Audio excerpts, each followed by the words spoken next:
Oke, hari ini kita akan membahas salah satu karya arsitektur ya di Jepang, rumah yang kecil mungil, yang merupakan karya dari Unemori Architects.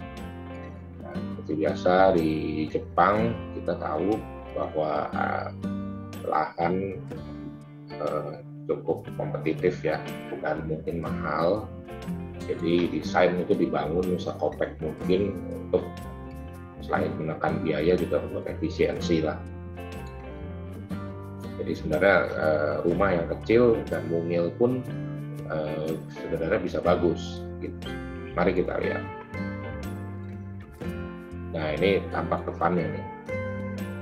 Seperti biasa ya, kalau di Jepang kelihatannya ini ya selalu ciri khasnya adalah tiang listrik di permukaan tanah nih kayak di Indonesia. Jadi film Doraemon ya?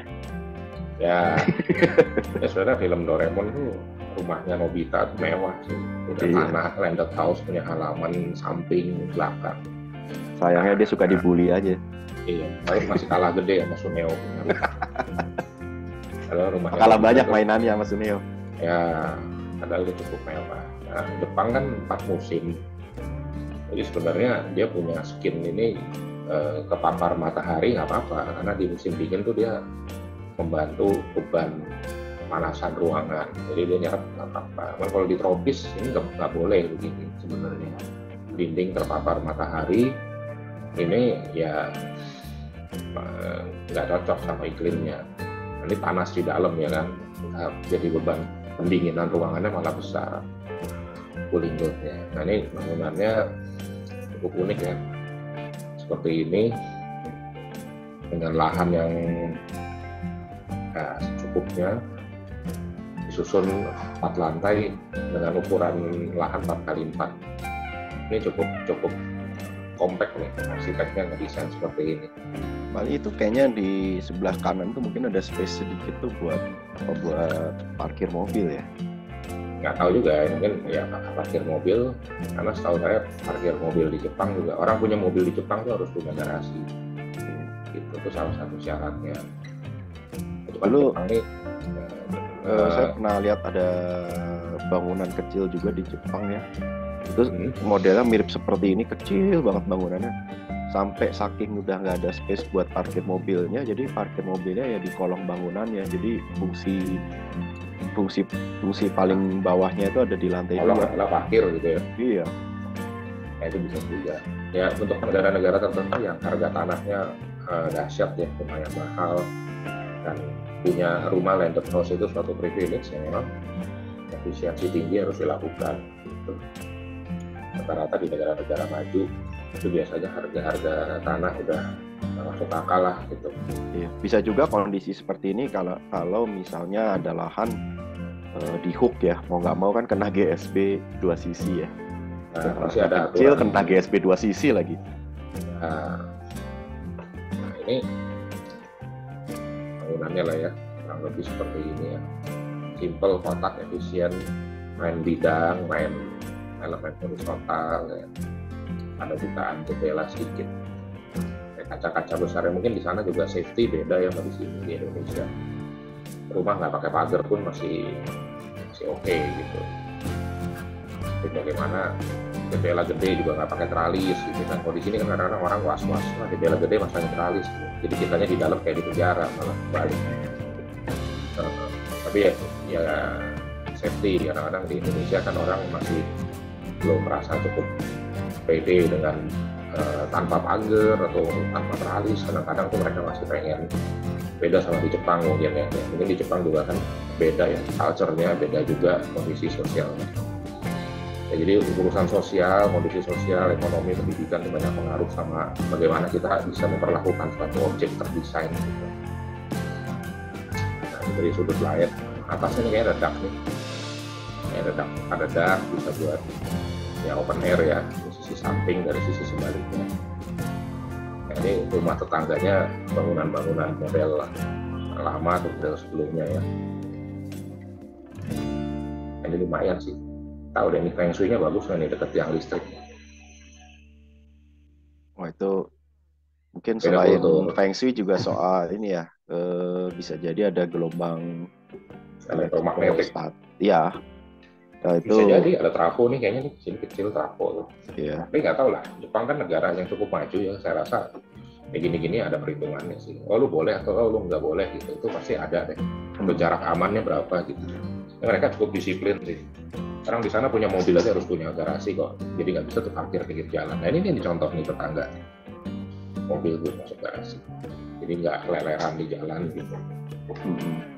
Jadi gue rasa sih teknis-teknis begini dia pasti ada aturan keamanan segala macam yang lebih mumpuni gitu sebenarnya. Nah ini dalamnya juga cukup unik nih, karena space-nya sempit ya, space-nya sempit. Kita lihat di sini nih, nah karena space-nya sempit ya, cuma segini, ini arsiteknya cukup oke ya, dia melayout tangganya supaya nggak ngabisin tempat, dia bikin aja tangga bulat. Itu kalau dilihat tangganya tuh udah kurang lebih seperempat ya. Dari bangunannya. Dan ini juga kalau tangga putar tuh kan nggak bisa asal buat ya. Bisa. Kalau sekedar dipres-pres jadi kecil, akhirnya yang di bagian pusatnya tuh pijakannya tuh kecil banget. Itu akhirnya efektif kan, bisa membahayakan. Orang kan pasti kan memijak atau napak di pojok-pojok yang lebar. Terus yang kedua kalau muter ini kalau dia muternya 2 kali berarti kan dia harus cukup untuk ruang tinggi orang satu orang. Kalau kan kepalanya kejut di putaran ronde keduanya. Ini kan satu ronde kan 360 derajat nih. Ronde kedua 360 derajat lagi misalkan kalau ada. Itu harus cukup ruangannya gitu. Nah ini kalau dilihat desain pijakannya juga tidak konvensional ya. Dia ada sedikit tekukan itu di lantainya pijakan itu. Tekukan entah dia ini rangkanya ya, penopangnya. Iya. Dan yang pasti dia jadi memperlebar pijakan ya kayaknya ya kalau di. Mungkin. Ya itu bisa juga sih rangkanya sih tuh kalau ini kalau dari foto ini rangka cantilevernya ke sana. Iya. Terus juga railingnya slick banget ya, tipis gitu. Itu cuma kayak pakai besi dilas gitu aja. Cakep sih, jadi nggak kelihatan bulky ya. Apalagi kalau rumahnya udah sempit terus ya kelihatan bulky, tambah sempit rasanya. Nah ini kalau dari atas nih cakep nih, manis juga void tangganya ya. Tapi ya memang gini, karena rumahnya dengan lahan terbatas, tentunya ini lubang nggak ada railingnya. Mungkin supaya nggak kelihatan sempit ya dari arsiteknya ya, perencanaannya ya. Iya, itu railing yang kecil-kecil itu juga mungkin supaya membuat kesan ruangnya lebih lega ya. Lebih lega. Kalau railingnya lebih gede-gede, lebih tebel-tebel kan lebih berasa sesak secara visual gitu. Nah, ini juga nih poin tangga ini harus hati-hati nih orang. Ya ini mungkin yang tinggal di sini emang harus orang yang udah cukup dewasa ya. Ini kalau anak kecil sih cannot ya. Apalagi untuk culture di Indonesia ya ini orang cemplung lah istilahnya, gampang ya, tinggal bahaya banget gitu. Dan ini karena rumah tinggal ya otomatis kan yang menempati atau menggunakan kan ya orangnya itu aja ya. Jadi hal seperti ini masih dimungkinkan karena dia sehari-hari tinggal situ ya lama-lama kan terbiasa. Beda kalau di bangunan umum kan nggak bisa ya seperti ini. Orang yang nggak tahu cemplung. Strukturnya kan dia kayaknya lightweight ya, dia nggak lantai kayu gitu. Ini dia rangka-rangka besi terus ketemunya lantai kayu. Dan itu baloknya seperti nggak kelihatan ya, balok lantainya. Ya, mungkin cuma seperti papan kayu tebel aja. Bisa juga papan kayu tebel ya, mungkin berapa senti jadi plat lantai. Tapi bisa juga dalamnya dia sandwich ada rangkanya juga bisa, kita nggak tahu teknis ya, nggak kejam. Ini juga menarik sih. Dan kayu gini nggak tahu kalau di tropis ada urusan sama rayap kan. Kalau di sana nggak tahu rayap ada nggak tuh di Jepang gitu. Ini juga satu isu yang yes or no penggunaan material itu tergantung lokasi dan itu. Nah ini balik lagi tangganya. Nah ini bagian bordes ini yang mau turun ke sini dia kasih lebar nih anak tangganya. Kecil naik sampai sini dia lebar. Dia naik lagi ke sini. Ke lantai berikutnya gitu, ini jendelanya. Menarik sih, ini desain arsiteknya cukup kompleks dan rapih gitu. Nah, seperti ini kira-kira suasana. Ini juga floor to floor mungkin dia nggak bikin tinggi supaya anak tangganya nggak boros gitu.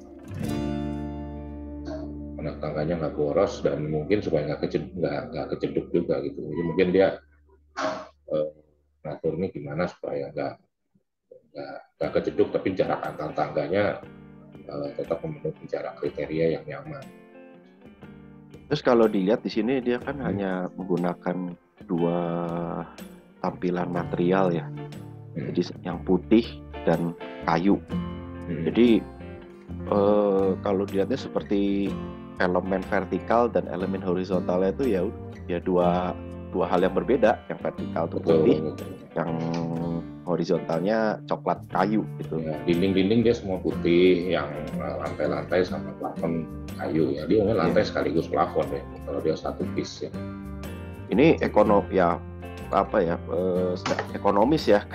Dia secara tinggi lantai ke lantainya dihemat, otomatis material untuk fasadnya, bentuk eksteriornya juga lebih berhemat, karena kan kalau lantai makin tinggi otomatis kan dinding-dindingnya perlu makin tinggi juga, itu semua biaya. Tapi ya perlu dicermati juga soal struktur dari lantainya ini kayunya pasti bukan kayu sembarangan ya. Itu ya, mungkin ada biaya tersendiri, ada khusus, atau mungkin dalamnya ada rangka, bisa juga dia sandwich kayu terus rangka terus habis itu kayu lagi. Iya.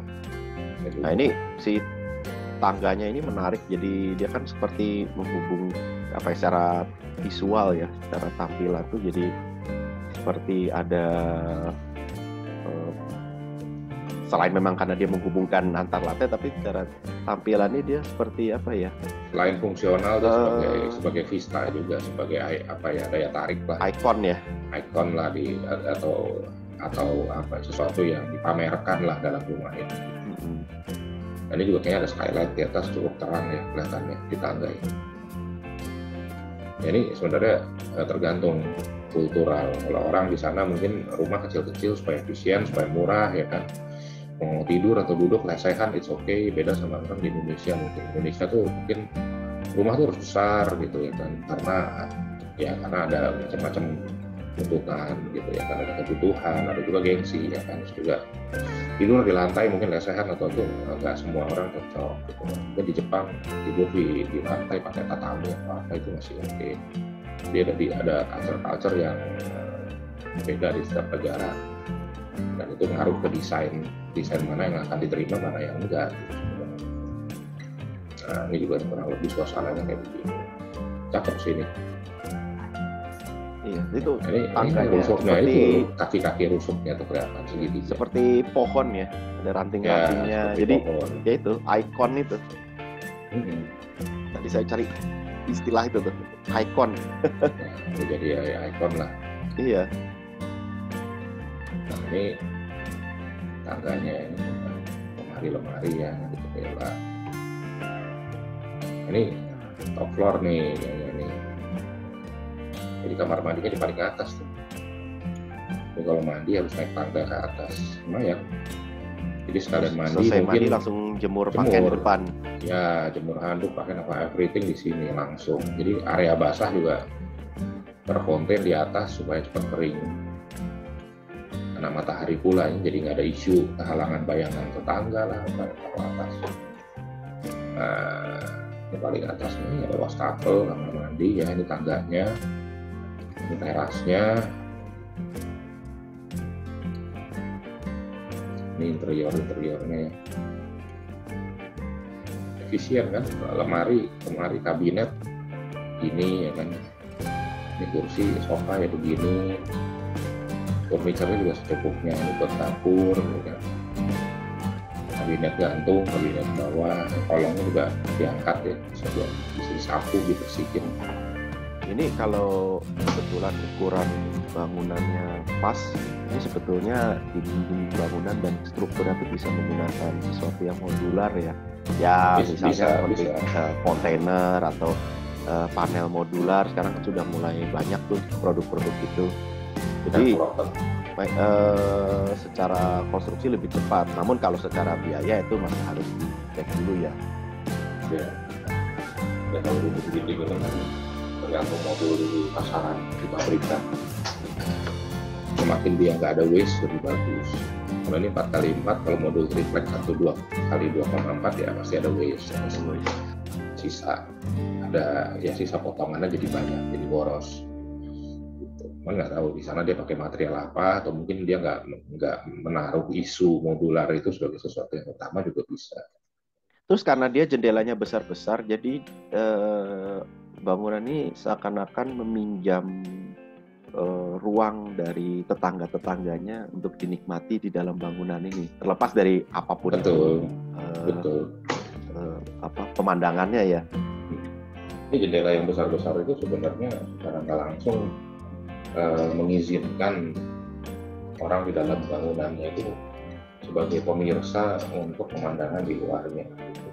Kalau cara jendelanya, kalau kekecilan tuh orang harus nyamperin jendelanya dulu untuk melihat view gitu. Tapi kalau jendelanya gede, full satu ruangan misalkan, atau mayoritas di dinding, itu pengalaman ruang atau rasa ruangnya pun langsung berbeda gitu. Seolah-olah area ruang-ruang itu yang di luar jendela itu menjadi bagian yang ternikmati dari dalam dengan mudah. Apa kita harus nyamperin jendelanya gitu. Biasanya kalau jendelanya kecil kan kita jalan dulu ke jendelanya baru bisa melihat view kan.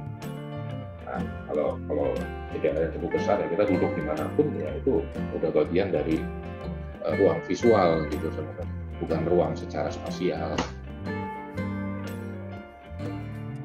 Ini bahasanya ini muter-muter dah. Nggak apa-apa, nih memang bangunannya menarik, jadi ya, menarik untuk dibahas dari berbagai aspek. Ya, nah ini dari luar seperti ini kan. Dia juga pintar nih, mungkin tiang listrik nggak enak dilihat ya, di sisi sini dia nggak usah kasih jendela, entrance doang nih di bawahnya satu, ya kan. Di sisi sini nggak ada jendela sama sekali, jendelanya kiri kanan semua. Di sisi sini sama di sisi sebelah sana sama belakang. Tiang listrik nggak perlu dilihat kan, taruh depannya. Bahkan balkonnya juga kayaknya nggak ada belakang. Ini lihat eksterior tadi tuh ya, ini saya langsung kebayang gitu kalau misalnya bisa punya konstruksi besi baja gitu ya, terus kemudian di luarnya pakai panel-panel modular gitu, dan bisa jadi juga menggunakan material reuse gitu ya, selama dia awet, durable, tahan cuaca, itu ini bangunan bisa cukup ekonomis selain karena luasannya yang kecil ya. Bisa banyak sebenarnya pendekatan macam-macam. Ada orang yang dulu rumah susun gimana ya, jadi yang ada cuma strukturnya doang sama sirkulasi vertikal, tiap unit itu ngisi dindingnya sendiri-sendiri, jadi fasadnya beda-beda. Jadi mengekspresikan penghuninya ya, karena tiap penghuninya kan pasti punya gaya masing-masing. Iya, fasadnya otomatis beda-beda, dan itu rumah susun, jadi kalau dari jauh tuh bagus, fasadnya tuh random, nggak ada yang sama. Satu kotak-kotak kecil tiap unit itu nggak ada yang sama. Orang akan ngisi temboknya itu dengan berbagai material yang dia sanggup beli, atau yang dia mau beli, atau yang dia mau pasang, itu akan pasti beda-beda, jadi unik. Itu ada tuh kalau masalah seperti itu, jadi dinamis dan nggak kaku ya. Itu juga biarpun dalam keadaan bentuknya seolah-olah kayaknya amburadul gitu ya, tapi ada nilai estetik dalam ketidakteraturan gitu.